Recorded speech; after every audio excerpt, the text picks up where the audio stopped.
Hello നമസ്കാരം. ദാസ് ടൂറിസ്റ്റിൻ്റെ പുതിയൊരു വീഡിയോയിലേക്ക് എല്ലാവർക്കും സ്വാഗതം. ഇന്ന് പഴനിയിലെ കുറച്ച് കാഴ്ചകളും അവിടുത്തെ പ്രധാനപ്പെട്ട കുറച്ച് കാര്യങ്ങളുമാണ് നിങ്ങളോട് ഷെയർ ചെയ്യുന്നത്.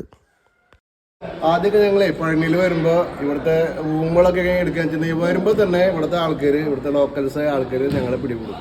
അത് അവിടെ റൂമുണ്ട്, ഇവിടെ റൂമുണ്ട് എന്നൊക്കെ പറഞ്ഞിട്ട് നമ്മൾ ചെന്ന് പെടുന്ന റൂമുകളൊക്കെ 800, 1000, പിന്നെ അതിന് മുകളിലേക്കുള്ള റേഞ്ചിലുള്ള റൂമുകളായിരിക്കും. ഫുള്ളായിട്ടുള്ള ക്യാഷാണ് അവിടെ. അപ്പോൾ നമുക്ക് ഈ അവസരത്തിൽ നമുക്ക് കണ്ടു കിട്ടി കഴിഞ്ഞിട്ട് ഏറ്റവും ഒരു എന്താ പറയുക, നല്ലൊരു സന്ദർഭം കിട്ടിയിട്ടുണ്ടെങ്കിൽ അത് അറിയാതെ വന്നിട്ടാണ് നമ്മൾ ഇവിടുത്തെ ദേവസ്വം ബോർഡിൻ്റെ റൂംസുകൾ. അതായത് ഒരുപാട് റൂമുണ്ട്, അത് റേറ്റ് കുറവാണ്. ഒരു 300 തൊട്ട് സ്റ്റാർട്ട് ചെയ്ത റൂമുണ്ട്. ഞങ്ങൾ എത്തിയിരിക്കുന്നത് ഒരു 510 റേഞ്ചിലുള്ള റൂമാണ്. 510 അത് 500-800 രൂപ കൊടുക്കണം അഡ്വാൻസ് ആയിട്ട്. അപ്പോൾ അത് തിരിച്ചു പോകുമ്പോൾ നമുക്ക് 300 റീഫണ്ട് ചെയ്യും. അപ്പോൾ അതിന് റൂമിന് 510 രൂപ എന്നുള്ള ഡബിൾ റൂം, 2 ബെഡും കാര്യങ്ങളൊക്കെ ഉണ്ട്.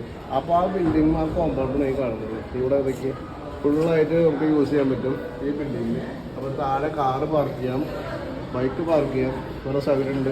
പിന്നെ ഇവിടെ വെച്ചാൽ കുടിവെള്ളം, നല്ല ഫിൽറ്റർ ചെയ്ത കുടിവെള്ളം എല്ലാ ഫാസിലിറ്റിയിലും വെച്ചിട്ടുണ്ട്. നമുക്ക് കുപ്പികൾ നിറച്ച് അത് കുടിക്കാനുള്ള സൗകര്യമുണ്ട്. അങ്ങനെ വെള്ളത്തിന് ബുദ്ധിമുട്ടില്ല. പഴനിയിൽ ദണ്ഡപാണി നിലയത്തിലുള്ള അതിൻ്റെ എൻട്രൻസ് അവിടെയാണ്. അത് കടന്നു വന്നു കഴിഞ്ഞാൽ നേരെ ഇങ്ങോട്ട് വന്നു കഴിഞ്ഞാൽ ഇവിടെയാണ് അതിൻ്റെ ബുക്കിംഗ് ഓഫീസ്. ഈ സൈഡിൽ അതിൻ്റെ ചാർട്ടുകൾ കൊടുത്തിട്ടുണ്ട്, പല റേറ്റിലുള്ള റൂംസിൻ്റെ ചാർട്ടുകൾ കൊടുത്തിട്ടുണ്ട്. അവിടെയാണ് ബുക്ക് ചെയ്യുന്ന സ്ഥലം. ഇതിൻ്റെ ഉള്ളിലാണ് കേട്ടോ റൂമുകളൊക്കെ ബുക്ക് ചെയ്യുന്നത്. ഇവിടെ കയറി കഴിഞ്ഞാൽ ഈ കൗണ്ടറിൽ റൂംസിൻ്റെ ബുക്കിങ്ങാണ് തുടരുന്നത്. ഇതിനുള്ളിൽ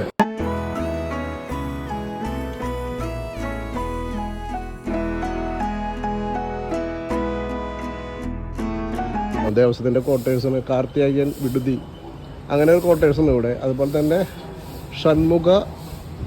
ഷൺമുഗൂർ ഇല്ലം അങ്ങനെ ഒരു ക്വാർട്ടേഴ്സ് ഉണ്ട് ഇവിടെ. അങ്ങനെ പല പേരിലാണ് അറിയപ്പെടുന്നത്. ഇവിടെ എവിടെ നോക്കിയാലും മറ്റേ ആര്യവേപ്പ് കാണാം കേട്ടോ. നോക്കിയേ, ആര്യവേപ്പിൻ്റെ കായൊക്കെ ഉണ്ടായിക്കണ്, നല്ല തണൽ മരമായിട്ടൊക്കെ ഉണ്ട് ആര്യവേപ്പിൻ്റെ.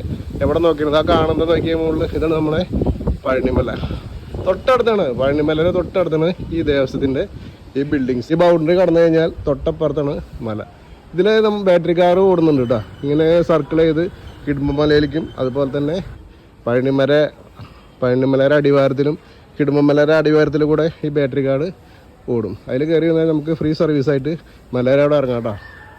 ഇവിടെ വരുന്ന ആൾക്കാർ ശരിക്കും പറയാൻ വെച്ചാൽ ചീറ്റ് ചെയ്യാൻ പറയരുത്. ഇങ്ങോട്ട് വന്നു കഴിഞ്ഞാൽ പഴനിയിൽ വന്നു കഴിഞ്ഞാൽ ആദ്യം നമ്മൾ ആരും കോണ്ടാക്ട് ചെയ്യാൻ പാടില്ല. നേരെ വരിക, നേരെ വന്നിട്ട് ദേവസ്വത്തിൻ്റെ ബിൽഡിംഗ് ഉണ്ട്, ദേവസ്വത്തിൻ്റെ ബിൽഡിങ്ങിൻ്റെ റൂമുകൾ സെലക്ട് ചെയ്യുക.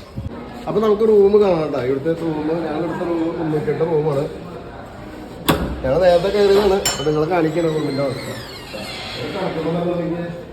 2 ബെഡ്, വലിയ റൂം. ഈ റൂമിൽ 2 ബെഡ് ഇട്ടിരിക്കുന്നത്, 2 ബെഡ്, അടിപൊളിയുള്ള 2 ബെഡ്. സുഖമായിട്ട് ഈ 2 പേർക്ക് സുഖമായിട്ട് കിടക്കാം. ഒരു 4 പേർക്ക് 2 ബെഡിലായിട്ട് ഈ 2 ആൾക്ക് കിടക്കാം.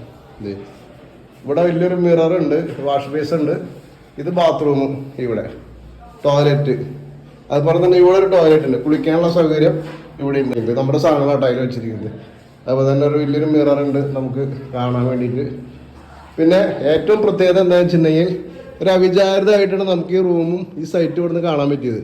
ഇതാ ഇതിനുള്ളിൽ കൂടെ നോക്കുമ്പോഴത്തെ അവസ്ഥ നോക്കിയേ, ഇടുമ്പൻ്റെ അമ്പലമാണ് ഈ കാണുന്നത്. ഇവിടെ നോക്കുമ്പോഴത്തെ ആ സൈറ്റാണ്. നമ്മളെ വിൻഡോ തുറന്നപ്പോൾ കണ്ട ഏറ്റവും വലിയ ഭംഗിയുള്ള കാഴ്ച എന്ന് പറയുന്നത് ഹിഡുമ്പൻ്റെ അമ്പലം. നോക്കിയേ, വലിയൊരു മലയുടെ മുകളിൽ. അതിൻ്റെ തൊട്ടപ്പുറത്താണ് നമ്മുടെ മുരുകൻ്റെ അമ്പലം, പഴനിമല. പിന്നെ ഏറ്റവും പ്രത്യേക കൗതുകം കാഴ്ച വെച്ചിട്ടുണ്ടെങ്കിൽ ഏറ്റവും രസകരമായ കാഴ്ച, കേശു വീടിൻ്റെ നാഥൻ എന്ന് പറയുന്ന ആ പടം ഷൂട്ട് ചെയ്തത് ആ ഗൺപട്ട് എന്ന ഹോട്ടൽ ഇവിടെ. ഈ ഹോട്ടലിൻ്റെ ഫ്രണ്ടിലാണ് ഒരു സീൻ അവതരിപ്പിച്ചത്. പുള്ളി ഇങ്ങനെ കുളിച്ചിട്ട് അതിനുള്ളിൽ നിന്ന് ഇങ്ങനെ കാര്യങ്ങൾ പറഞ്ഞ് ഫോൺ ചെയ്ത് വരുന്നൊരു സീനുണ്ടല്ലോ, അത് ഈ ഹോട്ടലിലാണ് ഷൂട്ട് ചെയ്തിരിക്കുന്നത്. അത് നമുക്ക് ഈ വിൻഡോ കൂടെ നോക്കുമ്പോൾ കണ്ടൊരു കാഴ്ചയുണ്ട് ഈ സൈറ്റ് ഇവിടെ നിന്നുള്ളത്. പഴനിയിൽ വന്നു കഴിഞ്ഞാൽ പ്രധാനപ്പെട്ട ഒരു ചടങ്ങാണ്, അത് ആവശ്യമുണ്ടെങ്കിൽ മതി, മുടി മുറിക്കുക എന്നുള്ളത്. തല മുണ്ടനം ചെയ്യുക, മൊത്തം മുടി വടിച്ചിട്ട് തലയിൽ ചന്ദനമൊക്കെ പുരട്ടും. അത് ആണുങ്ങളായാലും സ്ത്രീകളായാലും ഇതിനകത്താണ് അത് ചെയ്യുന്നത് കേട്ടോ. ഈ നടയിൽ തന്നെ സാധനങ്ങൾ സൂക്ഷിക്കുന്ന സ്ഥലമുണ്ട് കേട്ടോ, ക്ലോക്ക് റൂമുണ്ട്. ഇതിപ്പോൾ നേരെ അവിടെ കാണുന്നത് പഴനിയുടെ എൻട്രൻസിലേക്ക് പോകുന്ന ഭാഗമാണ്. ആ ഭാഗം നമുക്ക് ഇങ്ങോട്ട് പോയി കഴിഞ്ഞാലാണ് കിടുമ്പൻ്റെ അമ്പലത്തിലേക്ക് പോകുന്ന ഭാഗം.